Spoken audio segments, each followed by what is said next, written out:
नमस्कार दोस्तों, स्वागत है आपका मेरे इस YouTube चैनल लक्ष्य एकेडमी पर। आज की वीडियो में दोस्तों हम बात करेंगे MPPSC प्रीलिम्स जो 2020 में पेपर हुआ था उसके टॉप 50 क्वेश्चन के बारे में। चलिए हम इस वीडियो को स्टार्ट करते हैं। अगर आपको ये वीडियो अच्छा लगता है तो इस चैनल को सब्सक्राइब करें और बेल बटन को प्रेस करें।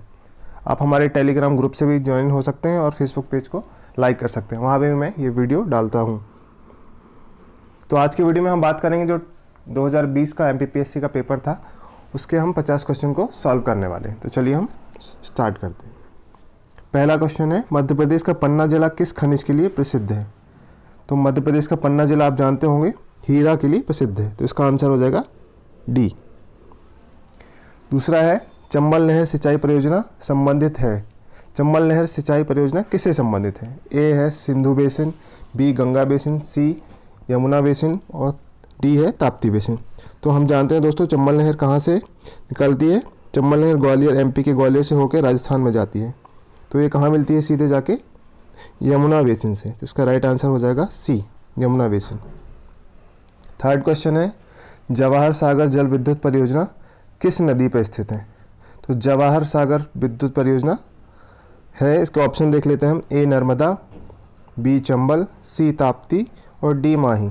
तो हम जानते हैं दोस्तों कि जवाहर सागर जल विद्युत परियोजना राजस्थान में है और राजस्थान की जो नदी है वो है चंबल, तो इसका आंसर हो जाएगा बी चंबल। फोर्थ क्वेश्चन है, मध्य प्रदेश की प्रमुख फसल कौन सी है? ऑप्शन ए है चावल, बी गेहूँ, सी मक्का और डी बाजरा। तो हम जानते हैं कि मध्य प्रदेश की प्रमुख फसल है गेहूँ। मध्य प्रदेश में सबसे ज़्यादा गेहूँ होती है, आपने ऐड में देखा होगी सरबती गेहूँ MP की बहुत फेमस है। चलिए नेक्स्ट क्वेश्चन के और आगे बढ़ते हैं। फिफ्थ क्वेश्चन है, निम्न में से कौन सी एक फसल व्यापारिक नहीं है? इसके ऑप्शन है ए गन्ना, बी कपास, सी केला और डी बाजरा। तो हम जानते हैं कि गन्ना व्यापारिक फसल है, कपास भी है, केला भी है, लेकिन बाजरा व्यापारिक फसल नहीं है। दोस्तों हम क्वेश्चन पेपर जब भी सॉल्व करते हैं हमको देखना होता है कि अच्छे से पढ़ना होता है किसी भी क्वेश्चन को। इसमें लिखा है कौन सी एक फसल व्यापारिक नहीं है। जल्दी में हम क्या इंपॉर्टेंट कीवर्ड भूल जाते हैं, पढ़ते ही नहीं हैं। तो हमको एक एक क्वेश्चन को अच्छे से पढ़ना है। इसमें पूछा है कि कौन सी एक फसल व्यापारिक नहीं है, इसका आंसर हो जाएगा बाजरा। चलिए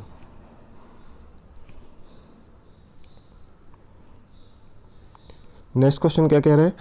सिक्स क्वेश्चन, निम्नलिखित राज्यों एवं उनके संबंधित मुख्यमंत्रियों का मिलान करें जो भारत के प्रधानमंत्री बने। आपको क्या एग्जाम हॉल में क्या करना है कि क्वेश्चन पेपर को अच्छे से पढ़ना है। जब तक आप समझ नहीं जाते, मैं तो कहता हूँ कि आप 2 बार क्वेश्चन पढ़ें, इससे आपकी अच्छे से समझ में आएगा और आप गलती करने से बचेंगे। तो इसका ऑप्शन क्या है? ए PV नरसिम्हा राव, बी है मोरारजी देसाई, सी HD देवगौड़ा, डी चरण सिंह और ई नरेंद्र मोदी। ये सभी वो मुख्यमंत्री हैं जो बाद में भारत के प्रधानमंत्री बने। तो ऑप्शन क्या पूछ रहा है कि कौन से किस राज्य के पहले जो मुख्यमंत्री थे वो बाद में जाके वो भारत के प्रधानमंत्री बने। तो हम देखिए मिलान कर लेते हैं कि किसका क्या आंसर है। तो PV नरसिम्हा राव हो जाएंगे आंध्र प्रदेश के, फिर मोरारजी देसाई गुजरात के थे, तो बी का हो जाएगा 3। SD देवेगौड़ा कहाँ के थे? सी का हो जाएगा 4। नरेंद्र मोदी आपको पता ही है गुजरात के हैं, तो इसका आंसर हो जाएगा 6 का डी आंसर हो जाएगा। 6 का हो जाएगा डी आंसर। सीधे आप मिला सकते हैं। ई का हो जाएगा 3 गुजरात हो जाएगा, डी का हो जाएगा फर्स्ट अविभाजित उत्तर प्रदेश जो चरण सिंह से चौधरी चरण सिंह वो हो जाएंगे अविभाजित उत्तर प्रदेश के। ठीक है नेक्स्ट क्वेश्चन, भारत के सर्वोच्च न्यायालय में से निम्नलिखित में से किस प्रकार के न्यायाधीशों की नियुक्ति की जा सकती है? किस प्रकार की जा सकती है? तो इसके ऑप्शन देख लेते हैं हम। क्या है? पहला तदर्थ न्यायाधीश और दूसरा है अतिरिक्त न्यायाधीश। तो इसका आंसर हो जाएगा सिर्फ तदर्थ न्यायाधीश की नियुक्ति की जा सकती है। सर्वोच्च न्यायालय में निम्नलिखित में से किस प्रकार के न्यायाधीश और न्यायाधीशों की नियुक्ति की जा सकती है? तो इसका राइट आंसर है अतिरिक्त न्यायाधीश की नियुक्ति का कोई संविधान में विवरण नहीं है, तो केवल तदर्थ न्यायाधीश हो जाएगा। तो इसका आंसर हो जाएगा ए सही है और दूसरा गलत है। चलिए नेक्स्ट क्वेश्चन 8, निम्नलिखित में से कौन सा केंद्रीय सार्वजनिक क्षेत्र का उद्यम भारत सरकार के लोक उद्यम विभाग द्वारा सूचीबद्ध महारत्न की श्रेणी में नहीं आता? महारत्न की श्रेणी में नहीं आता है पूछा। महारत्न वैसी कंपनियां होती हैं इनका कुछ लक्ष्य होता है 3 कि 5,000 करोड़ का इसने व्यापार किया हो 1 साल में, इस प्रकार का। 8वां, तो इसमें बाकी सारी कंपनी तो महारत्न की हैं, लेकिन ऑयल इंडिया जो वो मिनी रत्न है, तो इसका आंसर हो जाएगा सही डी। इसका आंसर डी हो जाएगा। नेक्स्ट क्वेश्चन की ओर आगे बढ़ते हैं। वित्तीय क्षेत्र के मूल्यांकन समिति committee on financial sector assessment की सह अध्यक्षता किसके द्वारा की जाती है? तो हम इसके ऑप्शन देख लेते हैं पहले। ए है रिजर्व बैंक ऑफ इंडिया के गवर्नर और भारत के वित्त मंत्री। बी है रिजर्व बैंक ऑफ इंडिया के डिप्टी गवर्नर और भारत सरकार के वित्त सचिव। सी है रिजर्व बैंक ऑफ इंडिया के गवर्नर और डिप्टी गवर्नर। और डी है भारत का प्रधानमंत्री और रिजर्व बैंक इंडिया के गवर्नर। तो इसका आंसर हो जाएगा B, reserve bank of India के डिप्टी गवर्नर और भारत सरकार के वित्त सचिव। जो मूल्यांकन समिति होती है वित्तीय क्षेत्र की, उसकी सह अध्यक्षता इनके द्वारा की जाती है। 10 क्वेश्चन देख लेते हैं। गैर बैंकिंग वित्तीय कंपनियों NBFC के लिए लोकपाल योजना 2018 को किस दिनांक को भारतीय रिजर्व बैंक द्वारा प्रभावी रूप से पेश किया गया था? तो उसमें डेट पूछी जा रही है कि कब लोकपाल योजना को गैर बैंकिंग वित्तीय कंपनी है उनके लिए पेश किया गया था। तो हमको डेट बतानी है। पहला ऑप्शन है 26 जनवरी, दूसरा है 23 जनवरी, सी है 26 फरवरी, डी है 23 फरवरी। सब 2018 में हुआ था। तो इसमें ऐसे क्वेश्चनों में क्या कन्फ्यूजन बढ़ जाता है, तो हमको जब एग्ज़ाम के टाइम रिवीजन करना चाहिए इन ऐसे क्वेश्चनों के लिए, बहुत सारा रिवीजन, क्योंकि आप डेट अच्छे से याद कर पाएंगे रिवीजन द्वारा। तो एग्ज़ाम के पहले रिवीजन बहुत ही ज़रूरी है। तो इसका आंसर हो जाएगा 23 फरवरी 2018 को लोकपाल योजना को पेश किया गया था रिजर्व बैंक द्वारा। चलिए नेक्स्ट क्वेश्चन। फरवरी 2021 में किस पड़ोसी देश में सेना द्वारा तख्ता पलट किया गया था? ए नेपाल, बी बांग्लादेश, सी श्रीलंका और डी है म्यांमार। तो इसका आंसर हो जाएगा म्यांमार। म्यांमार में जुंटा का शासन है। जुंटा क्या है? मिलिट्री शासन जैसे कह सकते हैं। वहाँ पे आंग सांग सू की सरकार थी, उसको गिरा के तख्ता पलट कर दिया गया था। Next question. अंतर्राष्ट्रीय ओलंपिक समिति का मुख्यालय कहाँ स्थित है? हमसे पूछा गया है कि जो ओलंपिक समिति है अंतर्राष्ट्रीय, उसका मुख्यालय कहाँ है? ऑप्शन क्या है? वियना, लुसाने, जेनेवा और मैड्रिड। तो इसका आंसर हो जाएगा लुसाने में ये इसका मुख्यालय स्थित है। ओलंपिक गेम हर साल 4 साल में होते हैं और अभी हाल में ही नीरज चोपड़ा ने जेवलिन थ्रो में इंडिया के लिए गोल्ड मेडल जीता है। तो आप ये इंपॉर्टेंट फैक्ट याद रखेंगे। 13, किस भारतीय महिला ने व्यक्तिगत खेल में सर्वप्रथम ओलंपिक में पदक जीता है? इसका ऑप्शन देख लेते हैं हम। ए कर्णम मल्लेश्वरी, बी सानिया मिर्जा, सी PV सिंधु और डी साइना नेहवाल। तो सबसे पहले जो ओलंपिक में मेडल जीता था वो किसने जीता था? कर्णम मल्लेश्वरी ने भारोत्तोलन वेट लिफ्टिंग में जीता था। तो इसका आंसर हो जाएगा, राइट आंसर ए हो जाएगा। चलिए नेक्स्ट क्वेश्चन। 14, मध्य प्रदेश शासन द्वारा खेल प्रशिक्षकों को प्रदत्त किए जाने वाले निम्न में से कौन सा पुरस्कार सर्वोच्च है? इसमें क्या पूछ रहा है? मध्य प्रदेश शासन जो देती है अपनी खेल प्रशिक्षकों को, उनमें से कौन सा अवार्ड सबसे हाईएस्ट? ये आंसर है द्रोणाचार्य, बी है विक्रम पुरस्कार, सी एकलव्य पुरस्कार और डी विश्वामित्र पुरस्कार। तो जो मध्य प्रदेश शासन है वो खेल जो प्रशिक्षक है उनको विश्वामित्र पुरस्कार देती है हर साल। 15 क्वेश्चन सॉल्व करते हैं। खेल एवं युवा कल्याण विभाग द्वारा स्थापित मध्य प्रदेश राज्य तीरंदाजी एकेडमी कहाँ स्थित है? क्या पूछ रहा है क्वेश्चन में कि जो मध्य प्रदेश की राज्य की तीरंदाजी एकेडमी वो कहाँ पर स्थित है? इसका आंसर हो जाएगा कि वो जौनपुर में स्थित है। नेक्स्ट 16, निम्नलिखित कथनों पर विचार कीजिए। इसमें क्या कथन दिया, हमको बताना है कि कौन से सही हैं कौन से गलत हैं या दोनों गलत हैं। तो पहला क्या है? नियंत्रक महालेखा परीक्षक का कर्तव्य होगा कि वह उन सभी प्राप्तियों की लेखा परीक्षा करे जो भारत की संचित निधि में संदेह है। दूसरा क्या है? नियंत्रक महालेखा परीक्षा को संघ या किसी राज्य के किसी कार्यालय या विभाग में रखे गए भंडारों या स्टॉक के लेखाओं की लेखा परीक्षा करने और उनकी बाबत में रिपोर्ट देने का प्राधिकार होगा। लिखा है सही विकल्प का चुनाव कीजिए। ए क्या कह रहा है? 1 और 2 दोनों असत्य हैं। बी क्या कह रहा है कि 1 और दोनों सत्य हैं। सी क्या कह रहा है? पहला असत्य है लेकिन दूसरा सत्य है। और डी कह रहा है पहला सत्य है लेकिन दो असत्य है। तो इसका आंसर हो जाएगा कि जो कैग होता है उसको उनका कर्तव्य होता है कि वह उन सभी प्राप्तियों को लेखा परीक्षा करता है जो भारत की संचित निधि में संदेह हो। तो ये तो सही है। और दूसरा कह रहा है कि नियंत्रित महालेखा परीक्षक को किसी भी कार्यालय विभाग में रखे स्टॉक की लेखाओं की जांच कर सकता है। तो ये भी सही है। तो इसका राइट आंसर हो जाएगा बी, क्योंकि ये दोनों ही फैक्ट ही सही है। इसका आंसर बी हो जाएगा। 17 नीति आयोग के प्रथम उपाध्यक्ष कौन थे? ए राजीव कुमार, बी अमिताभ कांत, सी अरविंद पनगड़िया और डी राव इंदरजीत सिंह। तो इसका आंसर हो जाएगा, हम जानते हैं इसका आंसर अरविंद पनगड़िया जी प्रथम उपाध्यक्ष थे। अमिताभ कांत सीईओ है, अभी फिलहाल राजीव कुमार इसके सीईओ हैं।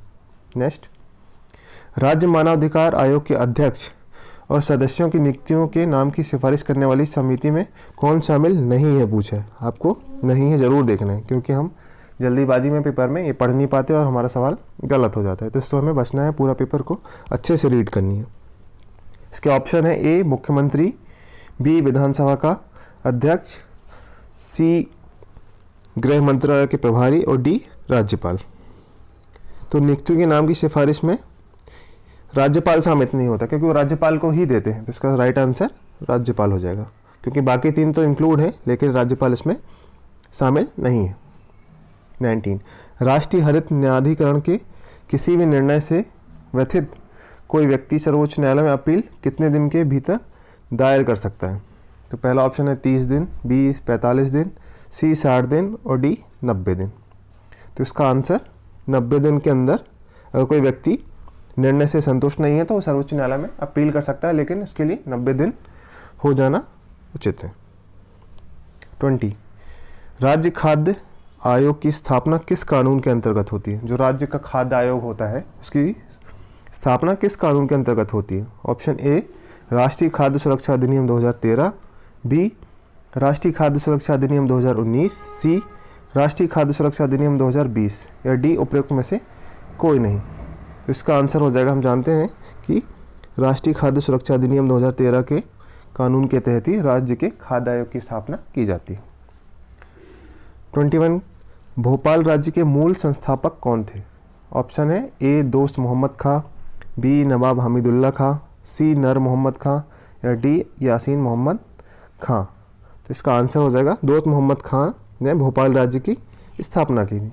ये बहुत ही इंपॉर्टेंट क्वेश्चन है, ये हर एमपी के एग्जामों में पूछा जाता है, तो इसको आप याद कर लेंगे कि भोपाल राज्य के संस्थापक दोस्त मोहम्मद खान थे।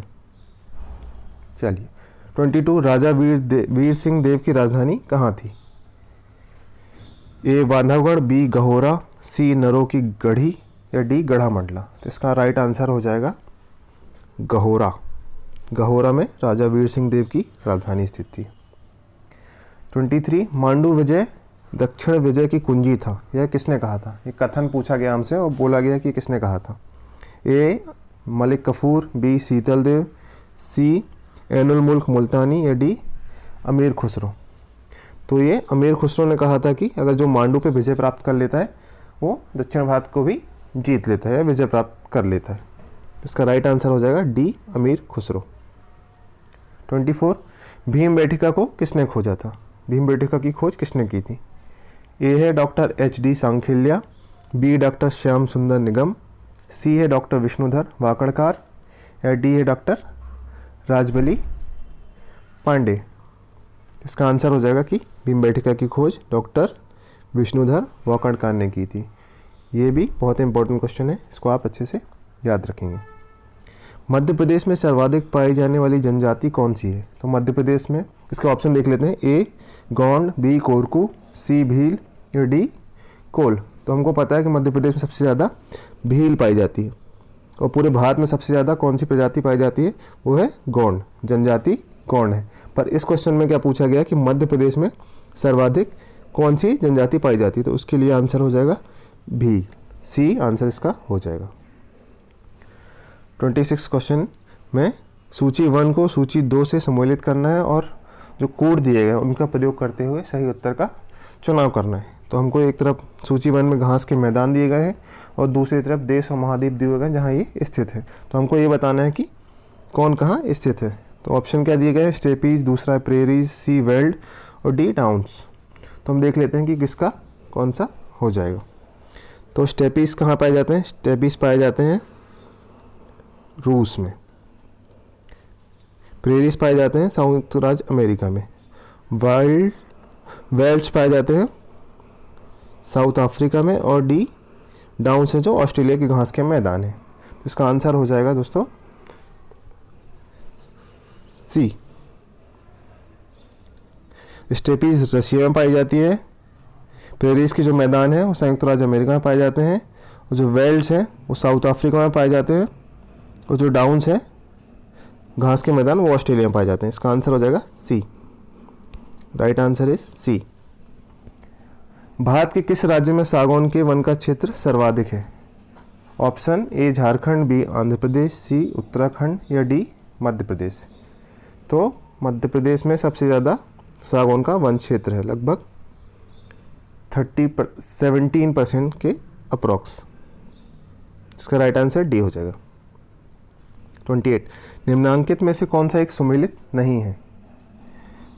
तो ऑप्शन क्या क्या हैं, ए आंशी राष्ट्रीय उद्यान कर्नाटका में, बी बाल प्रक्रम राष्ट्रीय उद्यान मेघालय में, सी चंदोली राष्ट्रीय उद्यान गुजरात में या डी हेमिस राष्ट्रीय उद्यान लद्दाख में। तो ए आंशी राष्ट्रीय उद्यान कर्नाटक में है, बी बाल प्रक्रम मेघालय में है, हेमिस भी राष्ट्रीय उद्यान लद्दाख में है, पर चंदोली गुजरात में नहीं स्थित है। तो उसमें पूछा कि नहीं है, तो इसका आंसर चंदोली हो जाएगा। इसका सही आंसर सी है। नेक्स्ट, भारतीय खनिज पदार्थों का भंडार किसे कहा जाता है? मतलब जो खनिज पदार्थ हैं वो किस पठार में सबसे ज़्यादा पाए जाते हैं? तो ऑप्शन देख लेते हैं हम क्या क्या हैं। छोटा नागपुर का पठार, बी बुंदेलखंड का पठार, सी मालवा का पठार या डी बघेलखंड का पठार। तो इसका राइट आंसर हो जाएगा छोटा नागपुर का पठार। झारखंड, यूपी और बिहार के बीच का जो क्षेत्र है उसको छोटा नागपुर का पठार कहा जाता है। इसमें इतने मिनरल्स पाए जाते हैं, खनिज पदार्थ, इसलिए खनिज पदार्थों का भंडार कहा जाता है। इसे रूर भी कहा जाता है। जो जर्मनी में क्षेत्र है कोयला या कोयला, लोहेस्क, सारी चीज़ें प्रचुर मात्रा में पाई जाती हैं। 13 क्वेश्चन में दो कथन दिए गए हैं, एक को अभिकथन तथा दूसरे को कारण कहा गया है। दिए गए कूटकुछ से सही उत्तर का चयन करना है। मतलब दो कथन दिए गए हैं, एक अभिकथन है और उसका आंसर दूसरे में कारण कहा गया है, तो हमको सही उत्तर का चयन करना है। अभिकथन क्या कहता है कि पंजाब, हरियाणा, उत्तर प्रदेश भारत के प्रमुख गेहूं उत्पादक राज्य हैं, ठीक है। और कारण क्या कह रहा है कि सुअपवहित उर्वर भूमि शीतकाल में 10 से 15 डिग्री सेल्सियस तापमान एवं लगभग 75 सेंटीमीटर औसत वार्षिक वर्षा गेहूं के उत्पादन के लिए आवश्यक है। तो इसका देख लेते हैं कूट क्या कह रहे हैं। ए ऑप्शन क्या कह रहा है, ए और आर दोनों सही हैं तथा आर ए की सही व्याख्या है। बी क्या कह रहा है, ए और आर दोनों सही हैं परंतु आर ए की सही व्याख्या नहीं है। सी ए सही है परंतु आर गलत है। डी क्या कह रहा है, ए और आर दोनों गलत हैं। तो चलिए, हमको पता है कि पंजाब, हरियाणा, उत्तर प्रदेश भारत के प्रमुख गेहूं उत्पादक राज्य, सही है, ये तो सही कह रहे हैं। दूसरा क्या है कि सुअपवहित उर्वर भूमि शीतकाल में 10 से 15 डिग्री सेल्सियस तापमान एवं लगभग 75 सेंटीमीटर औसत वार्षिक वर्षा गेहूं के लिए उत्पादन है। तो ये कंडीशन भी सही है। तो इसका मतलब ए और आर दोनों सही है तथा आर जो है ए की सही व्याख्या करता है। तो इसका आंसर ए हो जाएगा। 31 क्वेश्चन, पद्मश्री भूरीबाई किस लिए प्रसिद्ध है? जो पद्मश्री अभी भूरीबाई को दिया गया है वो किस चीज़ के लिए प्रसिद्ध है? ऑप्शन ए है चित्रकारी, बी है संगीत, सी नृत्य, डी लेखन। तो हमको पता है कि वो चित्रकारी के लिए प्रसिद्ध है। नेक्स्ट, कैलाश सत्यार्थी का जन्म मध्य प्रदेश के किस जिले में हुआ है? कैलाश सत्यार्थी को 2014 में नोबेल पुरस्कार दिया गया था। वो बचपन बचाओ आंदोलन चलाते हैं, वो बच्चों की बाल शोषण को मुक्ति दिलाते हैं। तो वो कहाँ का, किस जिले में उनका जन्म हुआ है? तो हम देख लेते हैं ऑप्शन क्या क्या है। भोपाल, बी सीहोर, सी इंदौर या डी विदिशा। तो इसका राइट आंसर हो जाएगा वो विदिशा में उनका जन्म हुआ है। 33, 750 मेगावाट का solar power plant Madhya Pradesh के किस जिले में स्थित है? ए सतना, बी रीवा, सी मंडला या डी नीमच। तो इसका राइट आंसर हो जाएगा रीवा के गुड़ तहसील में 750 मेगावाट का सोलर पावर प्लांट स्थित है। नेक्स्ट, मिजोरम में स्थित फवंगपुई राष्ट्रीय उद्यान को किस अन्य नाम से भी जाना जाता है? ए काला पर्वत, बी नीला पर्वत, सी पीला पर्वत या डी मीजो हिल्स? इसका राइट आंसर हो जाएगा कि इसको नीले पर्वत के नाम से भी जाना जाता है। जो फवंगपुई राष्ट्रीय उद्यान है उसको नीला पर्वत उद्यान भी कहते हैं। 35 क्वेश्चन क्या कह रहा है? फरवरी 2021 में प्रधानमंत्री जी द्वारा किस शताब्दी समारोह की शुरुआत की गई थी? ए जलियांवाला बाग, बी असहयोग आंदोलन, सी है चौरा चौरी, डी है चंपारण। तो इसका आंसर हो जाएगा चौरा चौरी, जो घटना हुई थी जहाँ पर पुलिस वालों को जिंदा जला दिया गया था और गांधी जी ने अपना असहयोग आंदोलन स्थगित कर दिया था। तो इसका आंसर चौरा चौरी हो जाएगा। 36 क्वेश्चन, भारत के निर्वाचन आयोग के मुख्य निर्वाचन आयुक्त को उच्चतम न्यायालय के न्यायाधीश के वेतन के बराबर वेतन का संदाय किया जाता है। दूसरा ऑप्शन, भारत के निर्वाचन आयोग के मुख्य निर्वाचन आयुक्त का कार्यकाल पद ग्रहण करने की तारीख से 6 वर्ष की अवधि या 65 वर्ष की आयु जो भी पहले आता है तक होगा। एक चुनाव आयुक्त किसी भी समय मुख्य चुनाव आयुक्त को संबोधित करके स्वहस्ताक्षरित लेख द्वारा अपना पद त्याग दे सकते हैं। इसमें हमको क्या करना है? सही कथन का चयन करना है। ये क्या है? सही कथन देखना है कि इसमें से जो अगर कोई भी आपको गलत लगता है तो उसको छोड़ देना, जो सही है उसको चूज़ करना है। ऑप्शन ए है 1 और 2, बी दूसरा और तीसरा, सी ऑप्शन है पहला और तीसरा, और डी केवल तीसरा सही है। तो इसका राइट आंसर हो जाएगा 1 और 2 तो सही है, लेकिन तीसरा, एक चुनाव आयुक्त किसी भी समय मुख्य चुनाव आयुक्त को संबोधित स्वहस्ताक्षरित लेख द्वारा अपना पद त्याग सकते हैं। वो आपस में, जो चुनाव आयुक्त हैं 3, वो आपस में 2 का बहुमत लेके ही इसको त्याग सकते हैं। तो इसलिए ये गलत हो जाता है। इसका आंसर हो जाएगा केवल ए। नेक्स्ट, भारतीय संविधान की 7वीं अनुसूची की किस सूची एवं प्रविष्टि का संबंध राज्य के विधानमंडल के निर्वाचन से है? जो भारतीय संविधान की अनुसूचियां हैं 12, उसमें से 7वीं अनुसूची किस सूची एवं प्रविष्टि का संबंध पूछ रहा है? राज्य के विधानमंडल के निर्वाचन से है। तो विधानमंडल के निर्वाचन से है।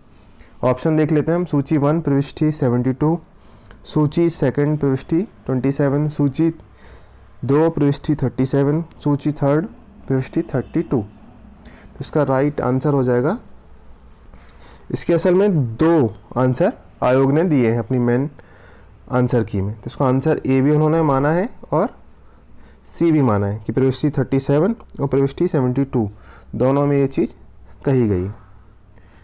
तो आंसर ए भी सही है और सी भी सही है। नेक्स्ट,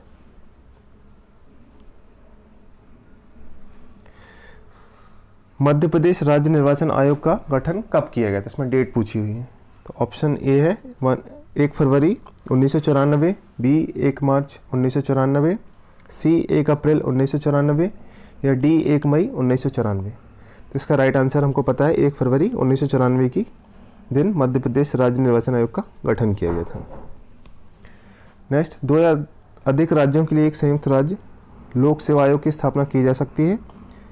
ए, यदि संबंधित राज्य इस संबंध में करार करते हैं, बी, संसद विधि द्वारा संयुक्त राज्य लोक सेवा आयोग नियुक्त करता है, या फिर ए और बी दोनों, या डी उपरोक्त में से कोई नहीं। तो इसका आंसर है सी, यदि कोई राज्य खुद इस बात में करार करता है कि उनको एक संयुक्त राज्य लोक सेवा की आवश्यकता है तो वो कर सकता है, और दूसरा संसद भी विधि बनाकर संयुक्त राज्य लोक सेवा आयोग का नियुक्त कर सकता है।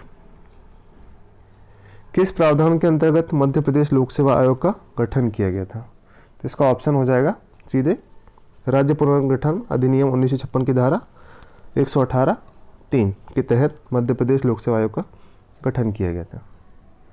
नेक्स्ट क्वेश्चन देख लेते हैं। 41, राष्ट्रीय कवि बाल कवि बैरागी का वास्तविक नाम क्या था? बाल कवि बैरागी जो थे उनका वास्तविक नाम क्या था? वो तो उपाधि थी उन्होंने जो धारण की थी कि बाल कवि बैरागी। उनका असली नाम नंदराम दास था।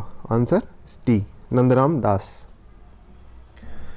7 सागर 9 नारायण एवं 84 महादेव की परिक्रमा मध्य प्रदेश के किस नगर में संपन्न होती है? तो दोस्तों हम देखते हैं कि महादेव कहाँ हैं। ऐसे हम गैस कर सकते हैं अगर हमको कुछ क्वेश्चन नहीं आते और हमने कुछ पढ़ रखा है उसके बारे में, तो कैलकुलेटेड गैस हम आसानी से कर सकते हैं। तो इसका आंसर हो जाएगा उज्जैन। जो उज्जैन में महाकाल भी स्थित है, वहाँ पे 7 सागर 9 नारायण और 84 महादेव की परिक्रमा की जाती है। राजा भोज के किस कवि ने जैन धर्म अपना लिया था? ऑप्शन ए ग्रंथपाल, राजपाल, महिपाल और धनपाल। इसका आंसर है धनपाल ने जैन धर्म को अपना लिया था। विश्व प्रसिद्ध पर्यटन स्थल सांची का प्राचीन नाम क्या था? सांची का पहले क्या नाम था? ए काकड़ाम, बेत्रवती, वेशनगरी, उदयपुर। तो हम इसका आंसर है काकड़ाम।